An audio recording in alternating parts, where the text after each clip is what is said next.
Hello everyone, this is the sixth lecture of our example number 1, which is the design of cantilever retaining wall. So students, in the last lecture we are discussing about the design of stem, which is our step number 4. Okay, so after calculating our step number 4, which is the design of stem, now we are moving further to our step number 5, which is the design of heel slab. Okay, so students, in this lecture we are discussing about our step number 5, which is the design of heel slab. So you all know that this is our retaining wall in which this is our heel slab. So what is the width of heel slab? So our width of hill slab is 2.35 meter. Okay. Now in the step number 3, we have to find out two pressure. First one is minimum pressure and second one is maximum pressure. So what is the value of minimum pressure? So our minimum pressure at heel is equal to 49.25. You can see that over here. This is our P minimum. So our value of P minimum is 49.25 and this is our maximum pressure. So the value of maximum pressure is 134.86. Now it is clearly mentioned in this figure that you can see that our minimum pressure is at heel side and our maximum pressure is at toe side. Okay, so you can see that this is your minimum pressure and this is your maximum pressure. Now in this example, in this step, we have to find out design of heel slab. So you have value of upward pressure diagram at this point, but your heel is 2.35 meter width. Okay, so in this step we have to find out the upward pressure diagram at this point. Now what is the method to find out our upward pressure at intermediate point? Okay, so you can see that this is 49.25 and this is 134.86. Now we have to cut this area into two dimensions. So we have to cut this portion into two dimensions like this. So this is your rectangle portion and this is second one is your triangle portion. Okay, so if this 49.25 is also it at this level is 49.25. Okay, now we have to calculate our triangle portion. So what is the value of this triangle portion?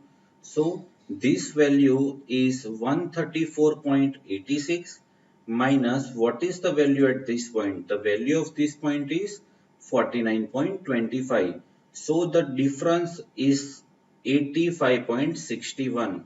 It means if we are moved from right to left at 4 meter, we will get our answer of triangle is 85.61. I repeat, if we are moving from right to left, it means at this point our triangle's value is 0 and at this point our triangle's value is 85.65. It means if we are moving of 4 meter, our triangle's value is increased by 85.61, but we have to find out our triangle's value at this point. So what is the length? So this length is 2.35. So we have to find out this triangle's value with the help of linear interpolation. Okay, so pressure at the junction of stem with heel slab is, if we are moving 4 meter, the value is increased by 85.61. Okay, so what is the value for 2.35? So the value this increase is 50.29. So what is the total value? So students, you all know that this value is 49.25 and this value is 50.29. So what is the total value? So total value is 99.54. So whenever we have to design our hill portion, we have to take this portion only. Okay, and we have, whenever we have to design stem portion, we have to take this portion only. Okay, so now if we have find out this value, so same procedure for this value. Okay, so now what is the value? So this length is 2.8 meter. If you know that this length is 2.35 meter and this length is 0.45 meter. Okay, so the summation is 2.80 meter. So you can see that if you are moving from right to left by 4 meter, you will get your answer is 85.61. It means your triangle's value is increased by 85.61. But if you are moving from right to left by 2.8 meter, then what is the value of triangle? So this is your linear interpolation equation. So your triangle's value is increased by 59.93. It means this value is 59.93. Now what is this value? This value is 49.25 and this value is 59.93. It means what is the total value? The total value is 109.18. Okay. So whenever we have to design a toe slab, then we have to take this portion only. And whenever we have to design hill slab, we have to take right portion only. Okay. So let us start. So you can see that this is our hill slabs portion in which at this portion our value of upward pressure is 49.25 and at this portion our value of upward pressure is 99.54. Okay, so you can see that this is our upward pressure diagram. Now we have to find out downward pressure diagram. So you can see that at hill portion there are two components which takes downward pressure. First one is backfill is provided over here. So our backfill is acting as downward pressure on hill slab and second one is self-weight of hill slab. So our total downward pressure is weight of backfill plus self-weight of hill slab. Now what is the height of backfill? So the height of backfill is 6.2 meter because our total height is 6.7 meter and this height is 0.5 meter. So our height of backfill is 6.2 meter. Now what is the density of backfill? The density of backfill is 18. So 18 into 6.2.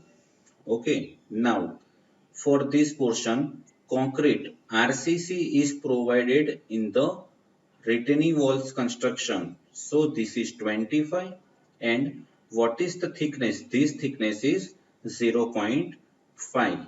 So our total downward pressure is 124.10 kilonewton per meter square. So students, this is your upward pressure diagram. This is your downward pressure diagram, which is uniformly at the downward direction. Now, you can see that at this point, what is the value of upward pressure? The value of upward pressure is 49.25 and the downward pressure's value is 124.10. Okay. So, what is the net pressure? So your net pressure is upward minus downward. So you can see that your downward value is higher value. So your value is 124.10, which is downward, minus upward, which is 49.25. So your net pressure is in the downward direction, which is 74.85. Okay. Similarly, at this point, your upward pressure is 99.54 and your downward pressure is 124.10.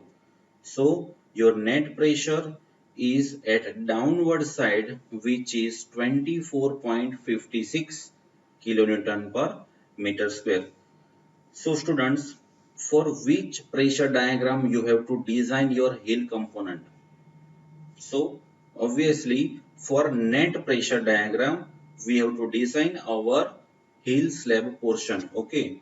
So you can see that this is our heel slab portion's net pressure diagram, in which this is your fixed component, because this is your fixed component. So this is our cantilever portion, like lintel. So we have to find out first of all force. So it is already discussed in the last lecture that whenever we have to find out force, then we have to find out the area of pressure diagram. So whenever we have to find out the area of pressure diagram, then we have to cut this portion into two sides. So first of all, we have to cut, this is a rectangle portion and second one is triangle portion. So what is the area of rectangle? So the area of rectangle is B into D. It means 24.56 into 2.35 plus our second portion is triangle. So the area of triangle is 1/2 into base into altitude. Okay. So 1/2, our value of base is 2.35 and our value of altitude is 74.85 minus 24.56. So we will get our answer 50.29. Okay. So we will get our answer of maximum force is 116.82 kilonewton. So this is the answer of maximum shear force, but this force is unfactored force. So we have to find out our factored force, which is 175.23 kilonewton. Okay. After finding out the maximum force, we have to find out maximum bending moment. Okay. So what is the equation of bending moment? The equation of bending moment is force into perpendicular distance. So we have to cut this net pressure diagram into two portions. First one is rectangle. So what is the force on rectangle? So force on rectangle is 57.72 into this portion is rectangle. So what is the area of rectangle? So the area of rectangle is at the center point, which is 2.35 divided by 2, and our second portion is triangle. So what is the force of triangle? The force of triangle is 59.10. Now what is the CG? Your CG of triangle is over here, but the distance is from the left junction. So what is the distance? Distance means 2 by 3 of h. It means 2 by 3 of 2.35. So students, we will get our answer is 160.41 kilonewton into meter. Okay. But this moment is unfactored moment, because we have to use unfactored force over here. Okay. So after finding out unfactored moment, we have to find out factored bending moment, which is 240.62 kilonewton into meter. Okay. So after finding out bending moment, all the calculations PT, AST, spacing provided and AST provided. Okay. So you can see that this is your factored moment, which is 240.62 kilonewton into meter. After that, we have to find out PT, but one change is the value of small d. So you can see that this is your capital D. So your capital D value is 0.5. It means 500 mm. So 500 is your capital D. So if we have find out our small d value, so we have to find out effective depth, which is equal to 450 mm. So you will get your answer of small d. So after putting all this value, we will find out our answer of PT is 0.355. Okay. And after that, we have to find out AST, spacing provided, and last AST provided. So this is the calculation of main steel, and same calculation for distribution steel. So for distribution steel, you all know that we have to provide a minimum steel. So our minimum steel of 0.12 percentage. So your AST is 0.12 percentage of total gross sectional area. So our answer of AST is PT BD upon 100. Okay. So our answer of AST is 600 mm square. Okay, so we will get our answer of capital AST is equal to 600 mm square. So students, in the distribution steel, we have to provided our 10 mm diameter as a distribution steel. So we have to find out spacing provided and AST provided accordingly. Okay, so students, this is the end of our step number 5, which is the design of hill slab. In the next lecture, it is the last lecture of our example number 1, which is the design of toe slab and design of shear key. Okay, so it is very important lecture, which is the design of toe slab and design of shear key. So this is the end of today's session. Thank you.